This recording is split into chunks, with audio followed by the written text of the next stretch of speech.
to the Web3 Prof Podcast. Good afternoon and good morning, everyone. I am here with Olivia Lovenmark, the CEO and co-founder of Repose. Thanks for being with me here today. Thanks for having me. It's a pleasure. So tell us, what is Repose? Repose is a platform designed for creators and brands. Specifically, we're targeting the fashion and beauty lifestyle spaces. And it's a place for them to build highly engaged community and essentially bring in their sort of highest intent, most loyal followers into a private club where they can really focus on them, nurture them, and convert them. So at the highest level, we could call it community. At a more of a business level, you could call it a conversion tool. And these are private clubs with memberships that are actually NFTs under the hood. Users don't need to know anything Web3, but we're really embracing the value of the technology. So how is this different than, than a social media platform or Discord or something like that?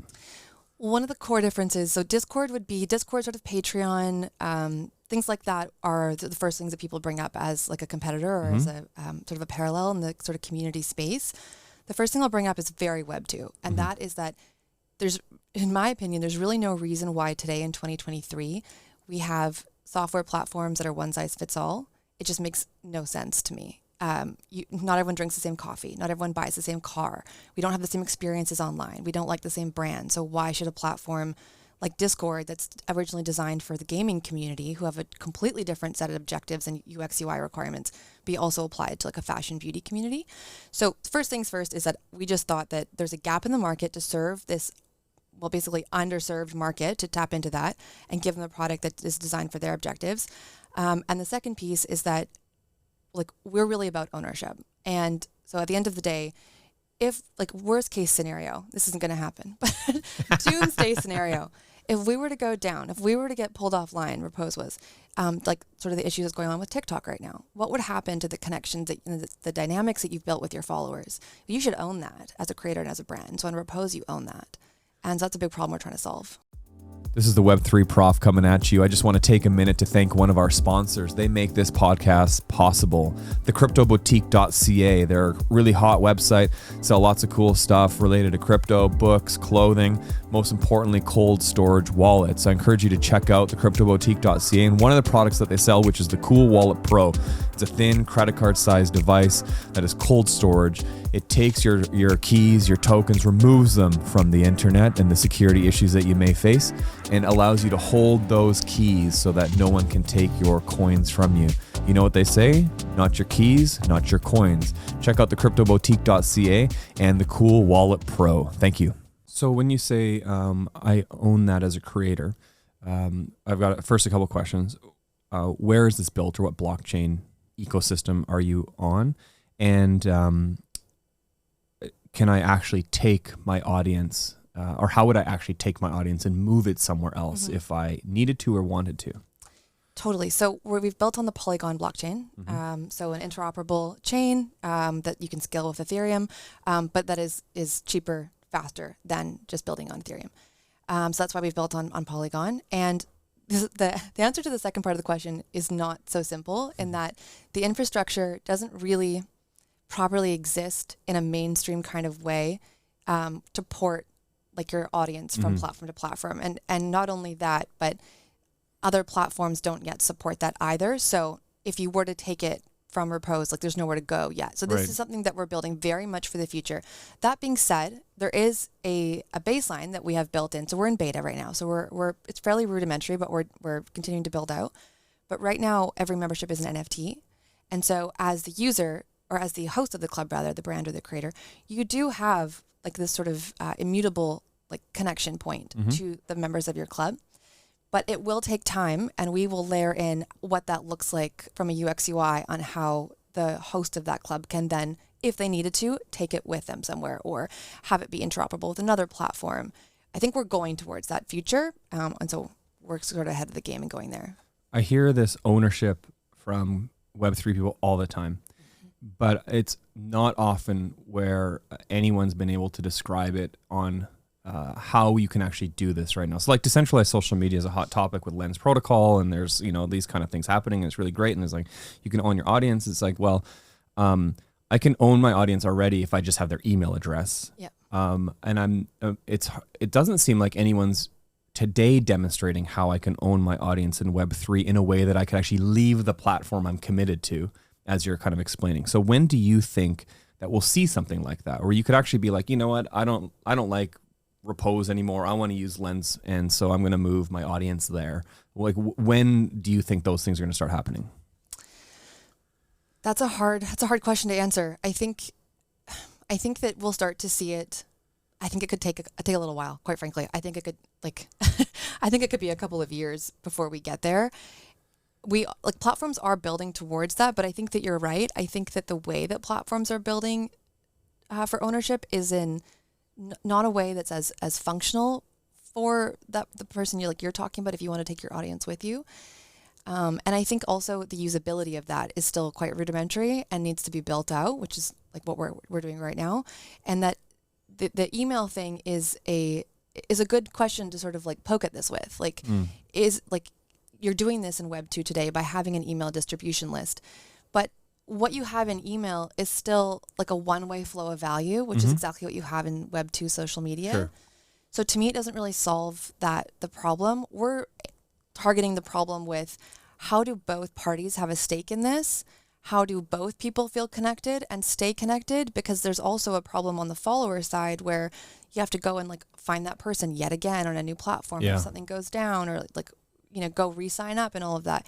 And so trying to make that more of a seamless experience.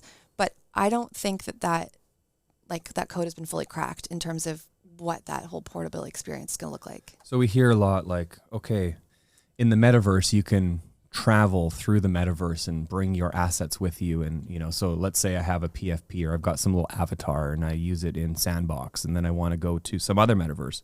I mean, the reality is at this point, it's like, well, what my little avatar looks like in Sandbox might not fit what the look or the theme is in some other metaverse. And so it might just be totally outlandish to take this type of character over there, because maybe here we're animals and over there we're more humans, or things like that. And so, but this is often a selling feature that we see in Web3, but it just seems like at this point there's some type of feature here that no one has actually proven could actually happen, but we talk about it as if this is the best thing about Web3.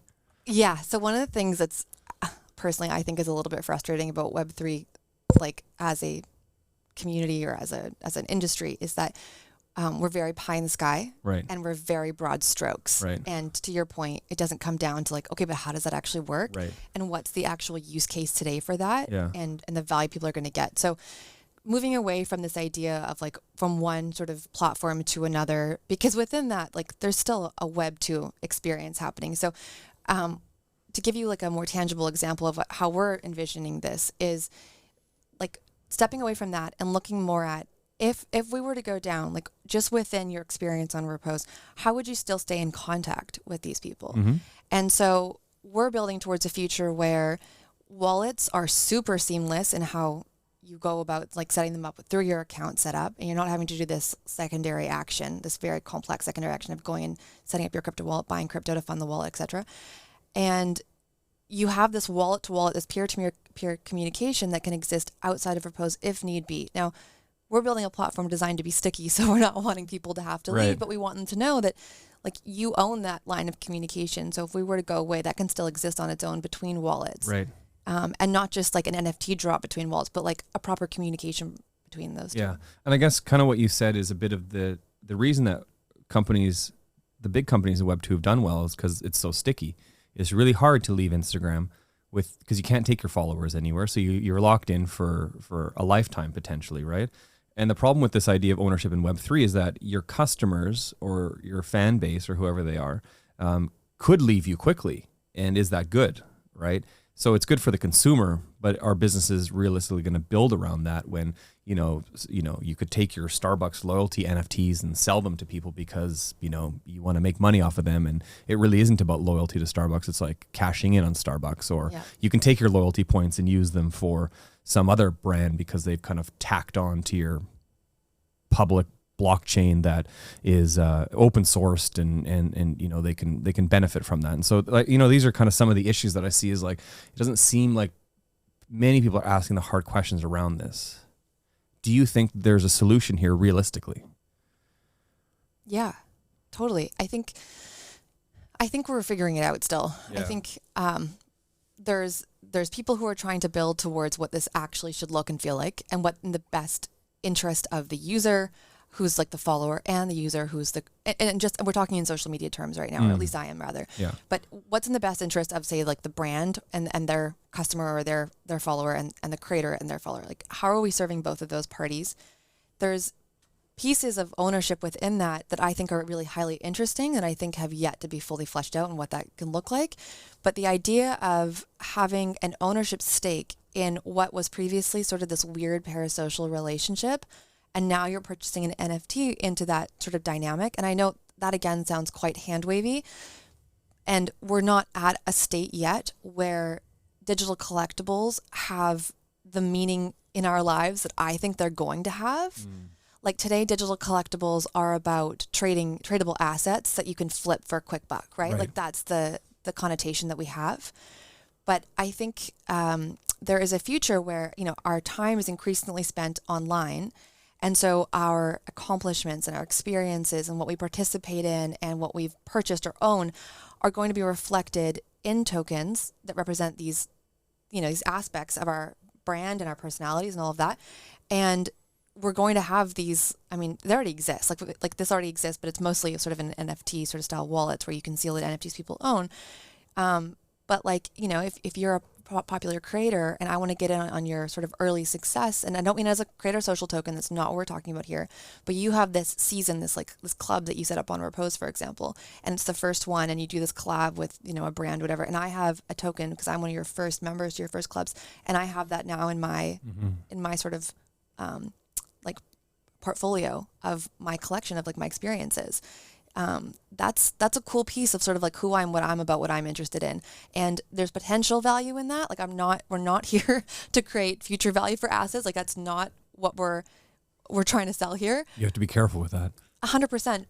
And not just from a financial and legal perspective, but also I don't fundamentally believe in crypto. While I'm a crypto supporter, I'm not here for the future value of the asset. I'm here for the technology. And when I talk about future value, I think it's really interesting to think about how a baseball card accrues value based on that person's career, and how that could happen with various people who are building their lives online. And and to me, I see a difference between token go up and this being based on experiences and people's support and how you translate that into value over time. Yeah. So when we look at decentralized ecosystems, we kind of see this public view of your assets in your wallet. If I know your wallet address, I can know what is in your wallet, what you've transacted, which maybe creates some type of security risk for people, or there's some hesitation maybe. When I go on Facebook, nobody knows what I've done except for Facebook. And if I trust Facebook, I'm okay with that. Where in Web3, it's okay, if I use Repose and I'm part of your community and you're on the public blockchain, let's say you use kind of a mainstream wallet and things are public. How do you address that? Or has Repose kind of taken the approach where, we're taking a lot of that off the block, so a lot of these things aren't actually going to be publicly available? And if you are, then what's the point of decentralization? So decentralization, to me, is not end all be all. There are aspects of the business that can be beneficial with decentralization, and sort of this peer-to-peer ownership where the NFT comes in on chain, that makes sense. The rest of the business does not need to be decentralized. I just don't see a need case, a use case for it, or a need for it. So, and to me, the future of Web3 is one where we have a mix between Web2 and Web3. It's a mix of centralization and decentralization. And the pieces that allow us to retain ownership or autonomy over critical aspects of our data, like our health information, our financial information, we should have autonomy over that. We should have ownership over that.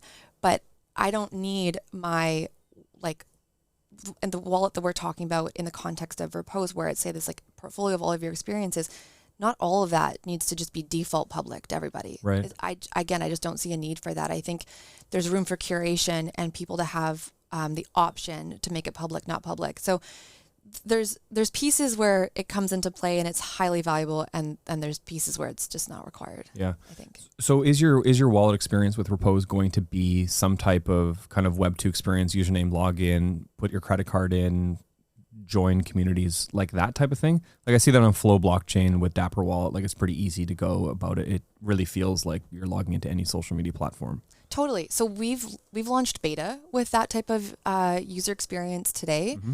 But what we're going for is a situation where the user doesn't need to know it's crypto anything. Like even still on, you're going into Dapper, like you still sort of knew that this is like a crypto experience. Like there's aspects of it that are available to be seen and whatnot. We think that just the act of signing onto the platform or setting up an account should create a wallet in the background for you, something that is stored on your local device. So it's hardware based. And that's where your wallet will live, and that's where your NFTs, your memberships and whatnot will be based. So we think that there's a really a good mix of those two that are going to propel this use forward. And I also think that this is a technology, and it's not the marketing piece, it's not the front facing piece. This is something that's just going to add value in the background. Nobody knows when they go on the internet what protocol they're using. Exactly. Right. And I think it's kind of good to hear more and more Web3 people talk about that, because it's like, nobody cares that it's an NFT. So using terms like digital collectible or digital asset or whatever the mainstream term kind of inevitably ends up being, it's probably not going to be NFT because it's so intimidating and confusing and has such bad PR. You know what I mean? Like you say it, and as soon as you say, I'm building, so my wife and I are building an NFT project with our kids, and based on stuff that they do. And as soon as we say NFT, people are like, okay, let's move on. Right. Like their eyes glaze over, right? Yeah. So what is the marketing problem here? Oh, well, I mean, crypto's kind of funny because like this all started as, and I say it all, like, crypto in itself started as a solution to over centralization of banks. Yeah.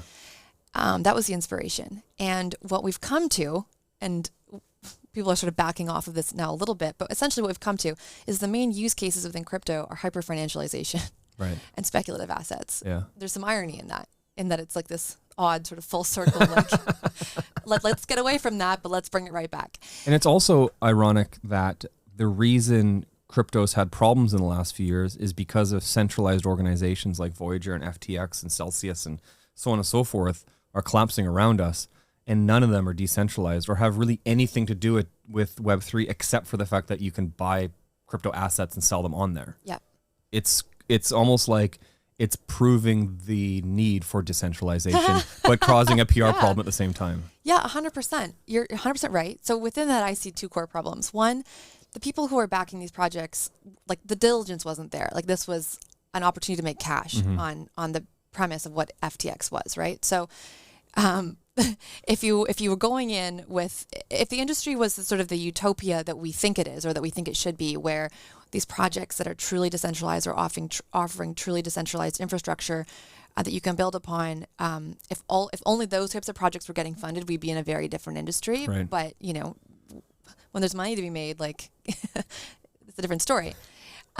So it's just, and then the other side of it is the PR problem that you referred to, and I think a lot of that has to do with sort of the mainstream media and how they've perceived crypto first as sort of this threat to the financial system, and then it became something it became clear that like even the sophisticated investors and whatnot were getting into and having a stake in, and so then they started covering it seriously, but it kind of became a bit of a joke, and then people were quick to sort of be down on it as soon as the markets just flipped or changed, and I think just way too much emphasis is put on the speculative asset side of things and not on why do we care about this technology and what can it do for us. Right. I blame the crypto bro.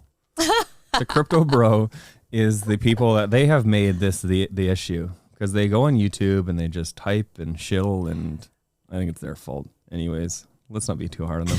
Okay, so what roles do smart contracts have in blockchain technology, and why is this important?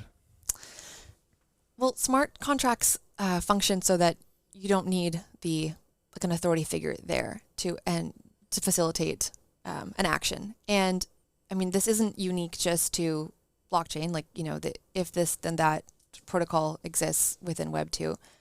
But it's a function of blockchain technology that helps to disintermediate the need for authority and to facilitate this peer-to-peer connection. So it's sort of this genius thing that's, I think, has a misnomer, a misunderstanding around it, that you've removed the need for a legal system because it's a contract, Right. and it operates on its own. Not fully true, and contracts are still contracts, and it's not legally enforceable without, or it's not outside of the law, I should say, rather, right? But there's sort of a connotation that crypto or Web3 operates outside of the law. It very much does not. But yeah, it's give it one input, you'll get one output, and so it's just something that helps to facilitate on-chain actions. And does this help us control or own our stuff? What's the relationship between a smart contract and ownership, which is kind of like, the beginning of the conversation was like ownership's important. How do smart contracts help, or how do they fit into this? God, I think this is a question for our CTO, my co-founder Martha, who's smarter on this point than I would be. But I think that smart contracts are just a piece of the puzzle that go into facilitating ownership. I don't think, at least in how I would speak to it, I don't think it's worthwhile to lean into this is why smart contracts enable ownership. I think it's the fact that you have a place where you're having where one organization isn't holding the keys or isn't holding this honeypot of data that's now accessible to be attacked and whatnot. You have this shared ledger where you have private keys that you're holding, and smart contracts are a piece of what enables that technology to work and to function. So when we look at ownership, where do you think the evolution is going to go? Where do you see us in, 3 years or 5 years?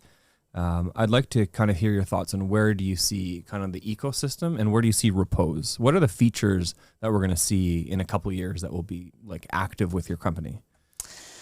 Yeah, I think the future of ownership is one that is expected and no longer sort of this question mark. We'll get to a point, and it might take several years, where ownership is a required piece of our digital experience, and we will no longer just sort of work with organizations at our social media platforms, for example, and just be like, yeah, this is fine.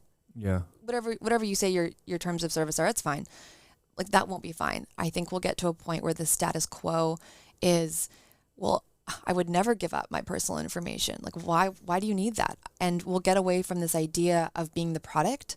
I think that's very much the future, and hopefully sooner than later, where we start to realize that it's just not a requirement, and that this is just a business model that we are being taken advantage of as part of. That it's not something that should just be taken for granted as this is how it works. It does not need to work that way. And I think there's two ways to look at ownership within data ownership. One is, how do I own my personal information, like my health information, my financial information, my whatever else you want to include in that. And then there's your data in terms of the points that are being tracked on a platform. And I think that we're focused on solving both pieces, but sort of through the lens of, you shouldn't have to give up any of your personal information. You should be able to retain that. And within these social clubs that we're building, there's a business case to these as well. And so we want to encourage brands and creators to have stronger conversion within these. So obviously you're sharing links to sell things, right? So within that, one of the features we're building towards that you'll see is that, and this is based on our strong belief, there's no reason that when you go to make a purchase online that you should have to input all of your your credit card information, your birth date, your name, whatever, all this information that they require, and then have the other parties see it, access it, store it. Right. It's just not necessary. And so if you can put that information in and the other parties can validate it and verify it, that's enough. And you have this sort of data container where you store it and they just access it, but they don't need to see it or keep it. And that's going to really change how like e-commerce functions and how I think sort of the internet functions. And it's also going to be a benefit to corporations. Like there's a negative side for corporations where like this data is obviously a valuable asset for them. Yeah. But at the same time, holding data is a huge liability for businesses today. And like, you know, at the event we were at recently, like a Women in Web3 event, there was a lawyer speaking about how mergers and acquisitions deals or merging deals fall apart because there weren't enough safety practices and policies around how a company holds user data. Wow. So that is a significant piece, like moving forward, that a big evaluation piece for companies if they're looking to sell or be acquired, which that's the end goal for most businesses, right? So we're looking to get away from that and to put that responsibility, frankly, on the user and help them to do that in a realistic way. And I think hopefully that answers your question. So I think it's interesting when you say like put the responsibility on the user, because one thing I wonder about is because the Web3 user experience right now is really difficult, the user holding their own keys might be problematic for a lot of people. And so, and I mean, I think it's been proven when you hear the story of the guy going through the garbage dump trying to find his Bitcoin keys, you know, like that type of stuff. It's like, okay, well, they put the responsibility on the user. It's like, you know, and the libertarian in me is like, yes, everybody should have control of their stuff and they should be able to do what they want with it, whatever it is. But then there's like, some people are just fundamentally irresponsible. And they need corporations to help them, and maybe that's better for them. I don't really know. What do you think of that? Okay, I have a hot take on this. I feel like it's a controversial take. Within this ownership of keys conversation, in my opinion, there is a mix between centralization and decentralization. Okay. It is not something that, in my humble opinion, that the average user who's not super tech savvy is going to be able to. They're not going to be able to hold their keys. It's a sophisticated process, aside from the fact that it's usually on a piece of paper. Right. That passphrase is not like that it's on paper on your desk drawer or something. Yeah. But going through that process of setting up a wallet and maintaining your keys is challenging, right? Yeah. So I really do think there's going to be a mix of centralization and decentralization there. I also think like there's technologies that are being created today that can help users with that, like what Apple's doing with passkeys, for example. And so if you can use your thumbprint to sign into your wallet, it's kind of the best case scenario where you can have authentication methods that are just a lot simpler, removing the complexity of needing to put in like. Yeah. And I think like Solana is releasing their own phone in a month or two, and they have some type of technology as well that has been built into the phone that allows for a much more seamless user experience, but as secure as holding your own keys. Yep.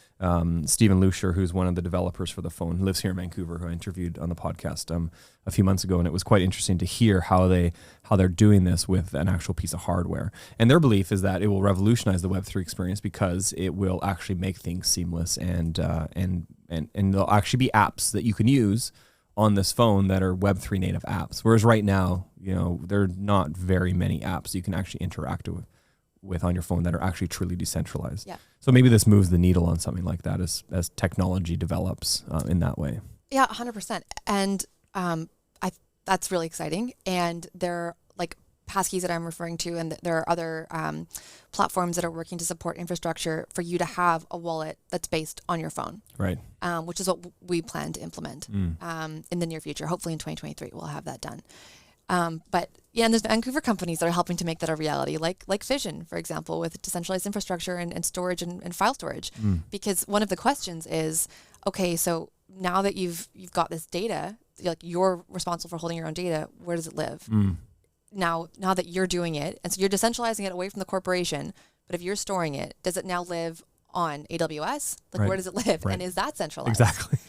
So there are solutions, very viable ones, like with Fission, where they're building like on the sort of IPFS interplanetary file system, which is a decentralized sort of file system storage system rather, where they're building on top of these existing ecosystems where you can, as an individual, fairly simply, like decentralize how your data is stored. Right. Which is really cool. That's really powerful.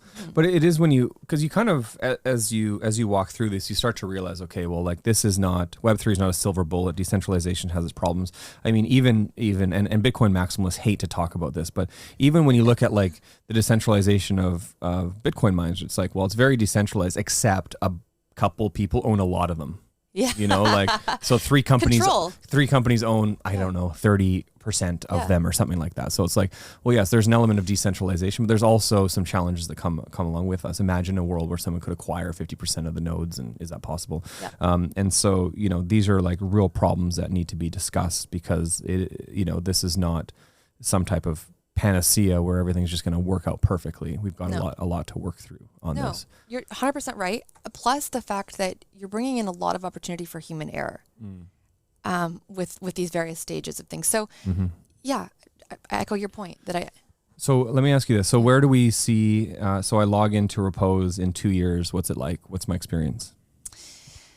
So you could know, because maybe there's a greater awareness at that time, but you don't know that you're within an ecosystem that has Web3 under the hood. You are joining clubs to get these more special, focused experiences with your favorite creators, your favorite brands, and they're represented by a token, by your membership, and that you see greater experience as a follower of your favorite creator or brand, and that you get rewarded for your loyalty. Things are getting, like, you get things sent to you as an early follower or things like that. And you get a stake in that dynamic.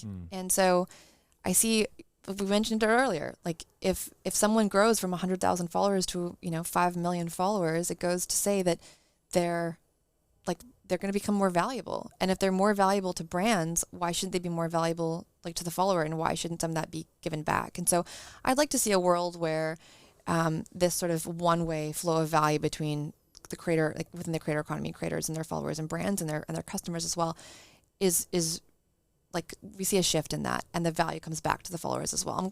I'm at a point where I'm sort of tired of seeing this audience sort of be taken for granted, and I think we want to push some of that value back in their direction. So there'll be pieces like that, and I want to be a place where you can get the full value of what it means to hold these sort of like decentralized assets without ever having needed to understand core aspects of the tech or the financial system, and be a massive onboarder for people in the fashion, beauty, lifestyle spaces and more and beyond. But we're starting there because they're underserved, to onboard them into this sort of this value. Yeah.